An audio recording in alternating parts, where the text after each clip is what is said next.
Yes, I have to resign. No? Ito yung nasa batas. Siguro on the day of the filing, magre-resign na po ako. Kailan niyo po plano mag-file, sir? Well, pinag-uusapan po nito. Anyway, may deadline naman po ang ating batas po tungkol dito. Okay. May recommendation kayo na papalit? Well, I've heard of several names na papalit po sa akin. No? Siguro, hindi ko hulang pwedeng sabihin dahil narinig ko lang naman. Pero nasa Pangulo na po ito kung sino po ito. So, Secretary, sa ngayon po kayo pa rin ang DILG Secretary? Yes, I only have about 1 week or 1.5 weeks or 2 weeks at the most. No?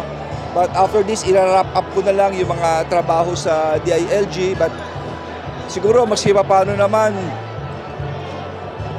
si Alice Goo, nahuli natin. Si Pastor Kibuloy, nahuli natin. Si Chody Mejia, yung sex predator, nahuli natin. Yung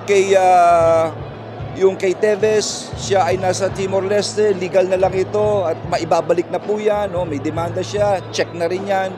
Si Bantag ay yun na lang po ang ang pagkakaalam ko ay medyo maganda ang development kay Bantag. Secretary, with all this na mga accomplishment po, hindi makatulong ito para sa sustainability. Well, at the end of the day, no, ang mga pipili naman mga botante, kikilatisin naman nila no, kung ano yung background, ano yung nagawa at ano pang gagawin para sa ating bansa.